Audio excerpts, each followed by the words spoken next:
बाराबंकी के इतिहास में पहले सांसद आप हैं जो इतनी उच्च शिक्षा ग्रहण करके इस फील्ड में आए हैं। इससे पहले जो भारतीय जनता पार्टी के सांसद थे उनकी भी शिक्षा बहुत अच्छी नहीं थी, और अगर पिताजी की बात की जाए तो उनका राजनीतिक करियर बहुत अच्छा था, लेकिन शिक्षा अगर देखा जाए तो आपके स्तर की नहीं। तो कहने का मतलब ये है कि जैसे आप अपने क्षेत्र में अब तक के युवाओं के लिए क्या ऐसे विकास कार्य किए जो बाराबंकी में अब तक नहीं हुआ। सर, जैसा कि आप सांसद हैं कांग्रेस से और केंद्र में आपकी सरकार नहीं है, तो कभी ऐसा मौका आया कि आपको ये रुकावट का सामना करना पड़ा हो कि मैं इस योजना का लाभ ज़मीन पर लोगों को देना चाहता हूँ, लेकिन केंद्र सरकार की तरफ से मंजूरी या फिर कह सकते हैं बहुत सी चीज़ें रुकावट के तौर में आती हैं, क्या ऐसा कभी हुआ? देवा होते हुए, फतेहपुर होते हुए और महमूदाबाद और आगे तक, जी जी। तो ये हाईवे जो था ये प्रस्तावित था, लेकिन ट्रैफिक कम होने की वजह से रुका हुआ था। तो उसको पास कराने का काम किया। उसमें देवा का बाईपास और फतेहपुर का बाईपास, ओवरब्रिज, ये सब उसमें था। लोगों का आरोप होता है, गांव की जनता का, कि जब चुनाव होता है तब नेता क्षेत्र में दिखते हैं, लेकिन चुनाव हो जाने के बाद हमें नेताओं से मिलने के लिए काफ़ी समय लेना पड़ता है, कई बार तो बात नहीं हो पाती है।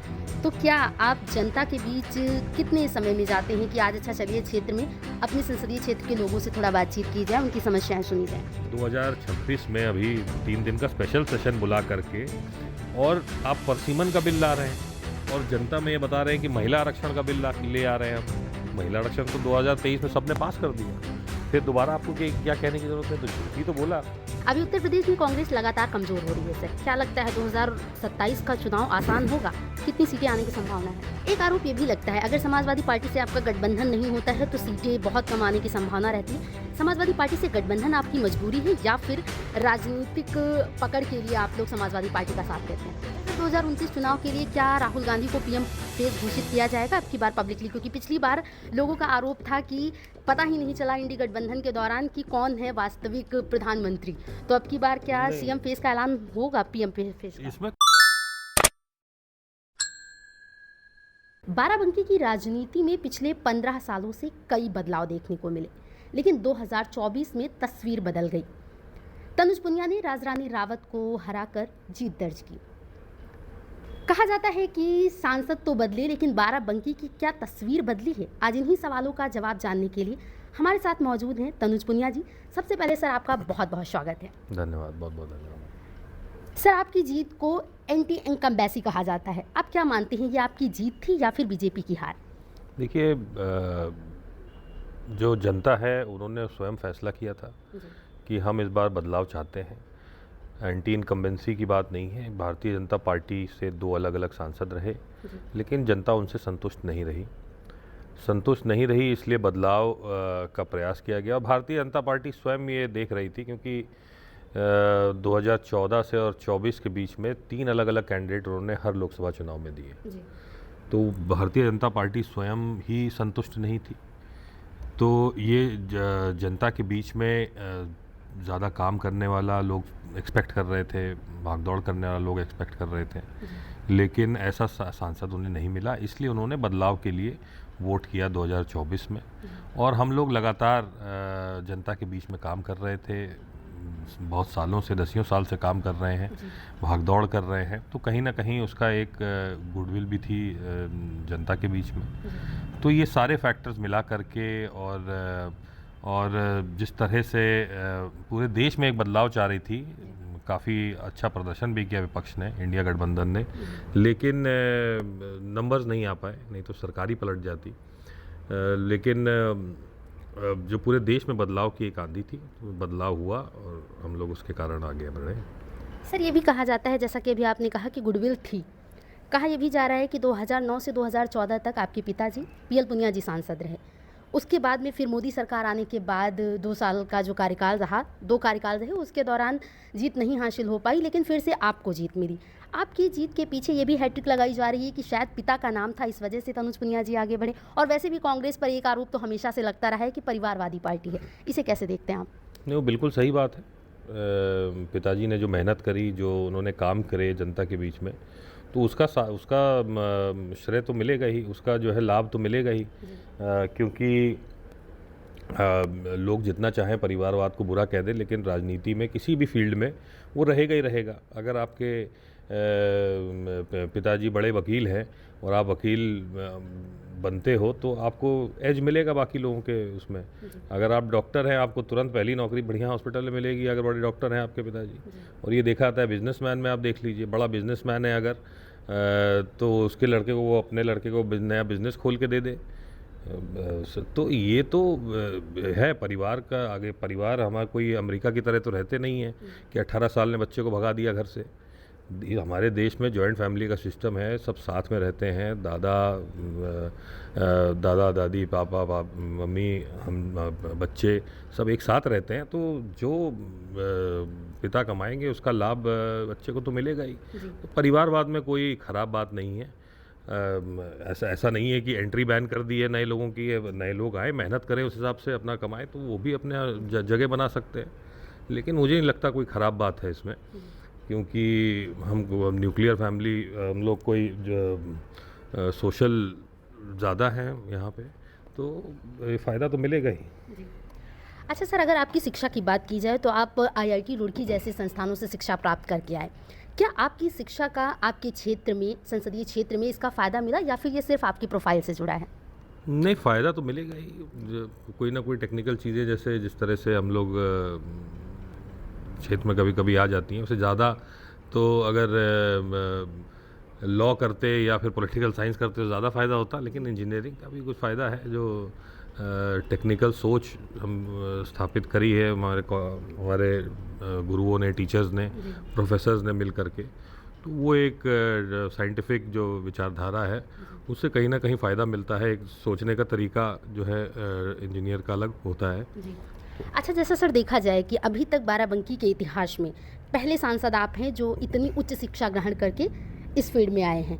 इससे पहले जो भारतीय जनता पार्टी के सांसद थे उनकी भी शिक्षा बहुत अच्छी नहीं थी, और अगर पिताजी की बात की जाए तो उनका राजनीतिक करियर बहुत अच्छा था, लेकिन शिक्षा अगर देखा जाए तो आपके स्तर की नहीं। तो कहने का मतलब ये है कि जैसे आप अपने क्षेत्र में अब तक के युवाओं के लिए क्या ऐसे विकास कार्य किए जो बाराबंकी में अब तक नहीं हुआ? देखिए, पिताजी की शिक्षक अगर आप देखें तो ज़्यादा है, पोस्ट ग्रेजुएशन भी है, पीएचडी भी है, तो नंबर ऑफ़ डिग्रीज़ तो ज़्यादा है। लेकिन ये है कि संस्थान मुझे मौका अच्छा मिला, इंजीनियरिंग में संस्थान जो था वो अच्छा मिला। लेकिन ऐसा नहीं कह सकते कि ज़्यादा है या कम है। नहीं सर, देखिए बात यहाँ पर युवाओं की सोच की है। एक यूथ जो होता है वो अपनी जनरेशन को बहुत अच्छे से समझ सकता है। एक राजनीतिक आप ये कह लीजिए कि तजुर्बा तो बहुत है, लेकिन अगर सोच की बात की जाए तो युवाओं की सोच युवाओं से ज़्यादा मैच करती है। देखिए, इसमें जो है युवाओं के लिए हमने प्रयास किया था कि जो है रोज़गार की व्यवस्था कराएं यहाँ पे ज़्यादा। प्रयास ये था कि रोज़गार हो, कौशल विकास में भी हम लोग ने प्रयास किया है कि ज़्यादा से ज़्यादा प्रशिक्षण मिल पाए लोगों को कि वो नौकरी हो जाए उनकी। शिक्षण संस्थान के लिए मंत्री जी के पास भी गए थे, आवेदन किया था, कई बार फॉलोअप भी लिया, लेकिन अभी तक कुछ उसमें हो नहीं पाया है। एक चाह रहे थे कि डिग्री कॉलेज जो है बाराबंकी में हो जाए ताकि और बच्चों को और दूर दूर ना जाना पड़े पढ़ने के लिए, बाराबंकी में ही संस्थान खुल जाए। और कौशल विकास के लिए अब प्रयास कर रहे हैं कि एक और जो है जो मौजूदा समय में जो सरकारी आईटीआई पॉलिटेक्निक वगैरह है उनको अपग्रेड किया जाए किसी न किसी तरह, उसमें जो है बेहतर प्रशिक्षण मिले और कुछ अन्य नए भी संस्थान इसमें खोले जाएं। और रोज़गार के लिए जो नए हमारे यहाँ इंडस्ट्रियल एरियाज़ लग रहे हैं वो तो खैर सरकार ने किया है इंडस्ट्रियल एरियाज़ में। तो प्रयास ये है कि ज़्यादा से ज़्यादा इंडस्ट्री हम लोग उसमें लेकर के आएँ ताकि रोज़गार यहाँ मिले। और ये भी देखा गया है कि ज़्यादातर जो स्किल्ड वर्कर्स हैं इन इंडस्ट्रीज़ में, ये स्किल्ड वर्कर ये लोग बाहर से हायर करते हैं। तो हम लोग का ये प्रयास है कि कम से कम कुछ परसेंटेज ऐसा रहे जो बाराबंकी के लोकल में भी स्किल्ड वर्कर्स का को हायर करने का ये लोग सिस्टम रखें जो बाहर से इंडस्ट्रीज़ आ रही हैं बाराबंकी में। तो ये प्रयास अभी चल रहा है, इसमें कोशिश चल रही है। तो सर, जैसा कि आप सांसद हैं कांग्रेस से और केंद्र में आपकी सरकार नहीं है, तो कभी ऐसा मौका आया कि आपको ये रुकावट का सामना करना पड़ा हो कि मैं इस योजना का लाभ ज़मीन पर लोगों को देना चाहता हूं, लेकिन केंद्र सरकार की तरफ से मंजूरी या फिर कह सकते हैं बहुत सी चीज़ें रुकावट के तौर में आती हैं, क्या ऐसा कभी हुआ? देखिए, कहीं ना कहीं दिक्कत तो आती है, जब आप विपक्ष के सांसद होते हैं, लेकिन कई ऐसे लोग हैं जो मदद भी करते हैं, मंत्री मदद भी करते हैं बिना पार्टी देखे, बिना दल देखे। लेकिन ज़्यादातर जो है दिक्कतें परेशानी आती हैं। वो चाहते नहीं हैं कि जहां विपक्ष के नेता हों, सांसद हों, उनके माध्यम से काम हो। थोड़ा मोड़ा बस ये होता है कि कुछ ना कुछ छोटा मोटा मिल जाता है, तो कभी क्षेत्र का ये हो जाता है, कुछ रोडें मिल जाती हैं, कुछ जैसे मेंथा वाला था, मेंथा वाले में सरकार ने सुना जो जीएसटी लगा हुआ था, एचएसएन कोड अलग अलग थे, अलग अलग नहीं थे, सेम थे सिंथेटिक मेंथा से, तो कम से कम उसमें सुनवाई करी और मेंथा किसानों की बड़ी राहत मिली। लेकिन ज़्यादातर जगह जो है देखने को मिलता है कि कहीं ना कहीं रोका जाता है विपक्ष के नेताओं के कामों को। सर 2014 से 2024 तक बीजेपी के सांसद रहे, आपको सांसद बने लगभग 1 साल से ऊपर का समय हो गया है। इन 1 साल में बाराबंकी की जनता को क्या बदलाव देखने को मिले जो पहले की सरकारों में नहीं हो पाए? एक तो मैंने मेंथा आपको बताया, पहले की सरकार ने ट्राई किया था, हुआ था, नहीं हुआ था। लेकिन इस बार जो है 2024 में ही पहले भाषण में ही मैंने कहा, दूसरे भाषण में भी मैंने इसको उठाया, इस मुद्दे को। तो सरकार ने सुना, तो एक बदलाव तो ये है कि जीएसटी हुआ है, थोड़ा सा 150 रुपये का फ़र्क पड़ा मेंथा के रेट पे। और हम लोग प्रयास कर रहे हैं कि जो है खाने पीने के जो पदार्थ हैं उसमें जो इस्तेमाल होता है वो केवल किसान का उगाया हुआ इस्तेमाल हो, ये ना हो, क्या नाम है, सिंथेटिक ना हो। बाकी 2 काम थे जो प्रस्तावित थे लेकिन रुके हुए थे। एक था आपका हाईवे जो है देवा होते हुए, फतेहपुर होते हुए और महमूदाबाद और आगे तक। तो ये हाईवे जो था ये प्रस्तावित था, लेकिन ट्रैफिक कम होने की वजह से रुका हुआ था, तो उसको पास कराने का काम किया। उसमें देवा का बाईपास और फतेहपुर का बाईपास, ओवरब्रिज, ये सब उसमें था, तो ये रुका हुआ था, इसको पास कराने का काम किया है। साथ ही साथ आपके जो एक बंकी का ओवरब्रिज था, बंकी का ओवरब्रिज था, ये भी प्रस्तावित था, लेकिन इसका काम रुका हुआ था। रेल मंत्रालय, रेलवे बोर्ड जा कर के बात करके इसको पास करवाया फाइनल स्टेज पे और पैसा भी आवंटित करवा दिया, अब काम भी शुरू होने वाला है। ऐसे कई 2-3 ऐसे अंडरपास भी हैं हमारे क्षेत्र में जहाँ पे काम चालू होने वाला है और हो भी गया है 1-2 जगह। ये हो गए और ऐसे तमाम काम हैं, छोटे मोटे काम तो होते रहते हैं। कई रोडें हैं, छोटी छोटी रोडें 1-2 किलोमीटर। सर रोड की बात करते हैं, अगर देखा जाए तो बहुत पहले से गांव में अभी बहुत सी ऐसी सड़कें हैं जिसमें इतने गड्ढे हो रखे हैं। क्योंकि देखिए सर, जो काम होता है अगर पहले की सरकारें बहुत बढ़िया तरीके से करवाती तो इतनी जल्दी रोड नहीं उखड़ती। अभी रोड पे इतने ज़्यादा गड्ढे हो रखे हैं कि उस रोड पर चलना मुश्किल हो जाता है। इस पर एक वीडियो भी हमने पहले बनाई थी, शायद आप तक पहुँची नहीं तो शायद अब तक उस पर कार्य शुरू हो गया होता।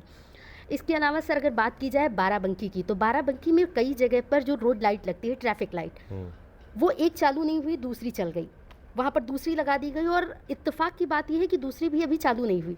तो ये सिर्फ सर भ्रष्टाचार का एक नया जरिया है कि लाइटें खड़ी कर दी गई, बिल पास करा लिया गया और वो लाइटें चल नहीं रही हैं। अगर आपको बता दें तो ये पटेल चौराहा जो है, यहाँ पर अक्सर ये समस्याएं आती हैं। ट्रैफिक की समस्या से आज भी आमजन जूझ रहा है, तो इसे आप कैसे देखते हैं? क्या ये जल्द से जल्द इस पर सुधार होगा या फिर भ्रष्टाचार में यूं ही लिप्त हो जाएगा? देखिए, गांव की रोडों का जहां तक सवाल है, ये गांव की रोडें जो ख़राब हो रही हैं, ये जल जीवन मिशन में जो आपके पाइपलाइन बिछाई गई थी, इसकी वजह से ज़्यादातर नुकसान हुआ है।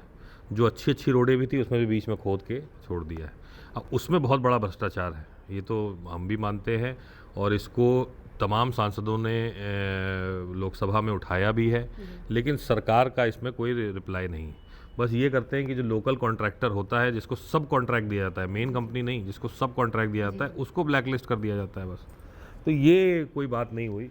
सरकार को कहीं ना कहीं इसमें इंटरफियर करके कड़ी से कड़ी सज़ा करके और चेक करना चाहिए कि गांव में जो ये हो रहा है, ये मानक के अनुसार हो रहा है कि नहीं हो रहा है। और जब उसमें प्रावधान है कि आप पाइप डालने के बाद रोड मरम्मत करके वैसे पुरानी वाली स्थिति में करके आप दोगे वापस, तो ये क्यों नहीं हो रहा है? तो ये बहुत बड़ा भ्रष्टाचार है। जहाँ तक डामर रोडों की बात आ रही है, जो गांव की कनेक्टिविटी है, तो उसमें इतना बजट हमारे पास है नहीं। 5 करोड़ में 1 रोड, 2 रोड, थोड़ी मोड़ी रोडें बन जाती हैं, 2-3 रोड बन सकती हैं, तो उसमें और भी काम होते हैं कराने के लिए। तो हर जगह तो पहुंचा नहीं जा सकता। हम लोग लिख करके सरकार को भले ही देते हैं, कई रोडें लिख के दे दी हैं सरकार को कि ये बननी है। अब प्रधानमंत्री ग्राम सड़क योजना हर साल अपने मानक बदल रही है। तो हमारे बाराबंकी में जो पिछला मानक था उसमें शायद एक रोड आई थी पूरे ज़िले में, लिख के हमने 50 रोड दी हैं, लेकिन मानक में एक ही रोड आ रही है। अब फिर पता चला है कि मानक बदलने जा रहे हैं। तो सरकार को कम से कम जो वस्तुस्थिति है, ग्राउंड पे जो स्थिति है, उसको देख करके मानक बनाना चाहिए। हर ज़िले की अलग रिक्वायरमेंट होती है, हर ज़िले में अलग तरीके से इंफ्रास्ट्रक्चर होता है, तो उसको देख करके और फिर उनको प्लान बनाना चाहिए ज़िलेवार। इसीलिए इतनी सारी कमिटीज़ होती हैं, ज़िला पंचायत होता है, आपकी ज़िले की कमेटी होती है, इन सब से क्यों नहीं राय ली जाती है। एक मानक पूरे हिंदुस्तान के लिए बना देंगे और फिर उसी के अंतर्गत सब काम करेंगे। भाई कोई ज़्यादा पिछड़े इलाके हैं, कोई कम पिछड़े इलाके हैं, लेकिन जो कम पिछड़े हैं उसमें भी लोकल समस्या तो है ही ना, उसमें लोकल प्रॉब्लम्स हैं। तो ज़िले से जब तक ये लोग वो नहीं मांगेंगे और हर ज़िले का अलग प्लान नहीं बनाएंगे, तब तक ये संभव नहीं है। जी, ये तो हो गई सर सड़क की बात, लेकिन जहाँ पर ट्रैफिक लाइटें एक की जगह 2 लगाई गई, लेकिन एक भी नहीं चल रही है, उस पर क्या कुछ कहेंगे? आपने जो उदाहरण लिया है पटेल तिराहे का, हाँ जी। तो उसमें तो सरकारी पैसा जो नहीं लगी है उसमें तो लगा नहीं है। CSR, कॉर्पोरेट सोशल रिस्पॉन्सिबिलिटी, जो ZF ग्रुप है हमारे यहाँ जो, तो उसने अपनी तरफ से पैसे देकर चलाए और वो लाइट तो चल रही हैं वो वाली, लेकिन जो इधर इस चौराहे पे है और आगे वाले चौराहे पे है वो नहीं चल रही हैं। तो उसमें बात करेंगे जिला प्रशासन से कि इसमें क्या कमी आ रही है, और जो हमारी सहायता की ज़रूरत होगी वो हम करेंगे सहयोग। जी। अच्छा सर, एक और शिकायत, अभी जैसे बाराबंकी के लोगों का आरोप है कि सरकारी अस्पतालों की स्थिति आज भी वही है। आयुष्मान कार्ड बना दिया गया, वो लिया नहीं जा रहा है। आज भी जनता उसी प्रकार से परेशान है जैसे कि पहले था, इलाज के लिए वही समस्याएं। तो फिर डेवलप हो कहाँ रहा है सर? क्योंकि देखिए, सरकारी अस्पताल में इलाज कराने बहुत ही मध्यम वर्गीय परिवार के लोग जाते हैं जो निम्न स्तरीय होते हैं। अगर उन्हें भी वो सुविधा नहीं मिल पा रही है, क्या अभी भी इलाज में वही कमी है 90s वाली? नहीं, फ़ायदा काफ़ी हुआ है, इम्प्रूवमेंट काफ़ी हुआ है जिस तरह से PHC और CHC खुले हैं। लेकिन देखिए, कमियां तो हर चीज़ में रहेंगी ही। जिस ऑर्गेनाइजेशन में 3 से ज़्यादा व्यक्ति होंगे उसमें कमी तो निकलेगी ही निकलेगी। तो ये जो है क्या नाम है, कई बार पत्र के माध्यम से शिकायत करी गई है, 2 जगह कई CHC की, कई PHC की शिकायत करी गई है। दिशा की बैठक में मामला उठाया है, विधायकों ने उठाया है, मैंने उठाया है, और अयोध्या सांसद जो है उन्होंने भी उठाया था CHC का मामला, दवाई कम का मामला, रेबीज़ के इंजेक्शन का मामला, एंटी वेनम जो स्नेक के लिए होता है उसका मामला भी उठाया गया था। जो दवाइयाँ कम पड़ रही हैं और बाहर से प्रिस्क्राइब कर रहे हैं होने के बावजूद, बल्कि फ्री में देना चाहिए उनको, लेकिन बाहर से प्रिस्क्राइब कर रहे हैं कि दुकान बाहर वाली उसमें करके, ये शिकायत को भी उठाया गया है CMO साहब के सामने, DM साहब के सामने। तो उसमें कार्रवाई उन्होंने करी है कई जगह कार्रवाई देखा गया कि गलत आरोप भी था, लेकिन कई जगह कार्रवाई हुई है इसमें। मेरे ख्याल से कुछ साल पहले कुछ लोग सस्पेंड भी हुए थे इस मामले में, 1 साल या 2 साल पहले, 1 साल पहले सस्पेंड भी हुए थे। जी। अच्छा सर, एक सवाल और, अभी जब लोगों का आरोप होता है, गांव की जनता का, कि जब चुनाव होता है तब नेता क्षेत्र में दिखते हैं, लेकिन चुनाव हो जाने के बाद हमें नेताओं से मिलने के लिए काफ़ी समय लेना पड़ता है, कई बार तो बात नहीं हो पाती है। तो क्या आप जनता के बीच कितने समय में जाते हैं कि आज अच्छा चलिए क्षेत्र में अपने संसदीय क्षेत्र के लोगों से थोड़ा बातचीत की जाए, उनकी समस्याएं सुनी जाएं? मैं अगर लखनऊ में हूँ तो डेली जाऊँगा, अगर दिल्ली में लोकसभा चल रही है तो जाहिर सी बात है संभव नहीं है, डेली जाना रहता है। और अगर कोई प्रोग्राम है, मीटिंग नहीं है, तो प्रोग्राम में भी जाते हैं। शादी ब्याह डेली ही जा रहा हूँ जब से लोकसभा ख़त्म हुई है। अब बीच बीच में कहीं पार्टी का प्रोग्राम हो जाता है या सरकारी कोई कार्यक्रम हो जाता है कहीं बाहर, तो जाना पड़ता है, नहीं तो लगातार क्षेत्र में हम लोग जाते रहते हैं। अब चाहते हैं कि हर गांव में जाएं, हर गांव में जाना संभव नहीं है, इसमें थोड़ा समय लगता है। प्रयास तो हमारा ये है कि गांव-गांव चले जाएं, लेकिन अब इतना समय दे पाना बड़ा कठिन है। लेकिन सर, आप पर आरोप ये भी लगता रहता है कि अब की बार जो सांसद हैं वो बाराबंकी से ज़्यादा दिल्ली में रहते हैं। अब देखिए, लोगों को जो कहना है वो कहेंगे, जिनके घर नहीं जाएंगे वो कहेंगे। अब कल ही मैं गांव में गया एक, तो शादी थी, किसी के यहाँ गया था, तो दूसरे का फ़ोन आ गया कि हमारे यहाँ आए ही नहीं आप। मैंने कहा अभी तो आज ही तो आया था गाँव आपके। तो उन्होंने कहा नहीं हमारे यहाँ नहीं आए। तो फिर हर किसी के घर जाना संभव नहीं है। आपकी छवि ये भी है कि आप काफ़ी ज़मीन से जुड़े हुए नेता हैं, लोगों के सुख दुख में तो शामिल होते हैं, लेकिन आपकी बात भी सही है सर, हर जगह पहुंचना संभव नहीं हो पाता है। अच्छा सर, नरेंद्र मोदी सरकार लगातार तीसरा कार्यकाल चल रहा है। एक तरफ विपक्ष ये भी आरोप लगाता रहता है कि काम नहीं हो रहा है, काम नहीं हो रहा है। तो क्या सर काम नहीं हो रहा है, फिर लगातार 3 बार जनता मौका देगी, कैसे संभव हो सकता है? देखिए, हर बार जो है नया जुमला लेकर के आती है सरकार, हर बार जो है नया मतलब बड़े दुख की बात है कि 2019 की बात है, बड़ा अफसोस हुआ था। कई भाषणों में माननीय प्रधानमंत्री जी कह गए कि पुलवामा के शहीदों के नाम ये वोट दे दो। तो राजनीति आप सेना के शहीदों के नाम पे करना चाहते हैं, कर रहे हैं। वो बहुत अफसोस की बात है, और बड़े उससे ज़्यादा अफसोस की बात है कि जनता इन बातों को मान करके और कर भी देती। तो ये बहुत दुख की बात है। हर चुनाव में नया जुमला आता है। इस बार तो क्या नाम है, काफ़ी समस्या हो गई थी उनको सरकार बनाने में। सहयोगी दल ना होते तो सरकार ही ना बनती।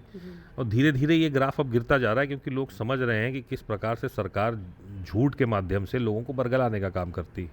महिला आरक्षण का मामला आप ले लीजिए, संसद में, विधानसभाओं में, तो महिला आरक्षण पूर्ण रूप से 2023 में पारित कर दिया था, और सरकार की शर्तों पे पारित किया था। केवल 2 सांसद, पूरे 543 में 2 सांसदों ने विरोध में वोट किया था। बाकी सब, पूरा विपक्ष, पूरा पक्ष, सब ने मिल करके महिला आरक्षण पारित किया। उसमें कंडीशन ये रखी कि सरकार ने रखी, हमने नहीं रखी, कि सेंसस होगा, सेंसस होने के जनगणना होगी, उसके आधार पर परसीमन होगा, उसके आधार पर तब हम महिला आरक्षण दे देंगे। अब ये लोगों को बेवकूफ़ बनाने के लिए 2026 में अभी 3 दिन का स्पेशल सेशन बुला करके, और आप परसीमन का बिल ला रहे हैं, और जनता में ये बता रहे हैं कि महिला आरक्षण का बिल ले आ रहे हैं हम। महिला आरक्षण तो 2023 में सबने पास कर दिया। फिर दोबारा आपको क्या कहने की ज़रूरत है? तो झूठ ही तो बोला। संसद में परसीमन पे बात करते हैं, बाहर निकल करके महिला आरक्षण की बात करते हैं आप। इसको लेकर तो उत्तर प्रदेश में भी काफ़ी विरोध हुआ। मसाल लेकर योगी आदित्यनाथ भी चले। इससे पहले कई महिलाओं ने विरोध दर्ज किया, भाजपा की बड़ी बड़ी नेताओं ने विरोध दर्ज किया, और इस दौरान तो अनुपमा जायसवाल, जो कि बहराइच से विधायक हैं, उनका फेस भी जल गया। और आप लोगों पर बहुत आरोप लगा कि समाजवादी पार्टी, कांग्रेस महिला विरोधी है। पूरे लखनऊ में पोस्टर लगा दिए गए। वो वही तो मैं बता रहा हूँ कि झूठ इतना बोलते हैं नीचे से लेकर ऊपर तक, क्योंकि महिला आरक्षण तो सबने मिल के पास किया है।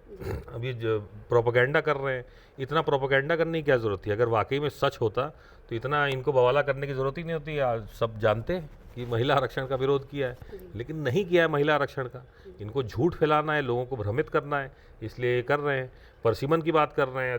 संसद, लोकसभा में कई सांसदों ने चैलेंज किया सरकार को कि आप 1 घंटे में नया बिल लेके आइए, जो मौजूदा सीटें हैं 543, उसमें आप आरक्षण ले आइए, हम आपको सपोर्ट करने को तैयार हैं। फुल मेजॉरिटी से आपको सपोर्ट मिलेगा जो मौजूदा सीटें हैं।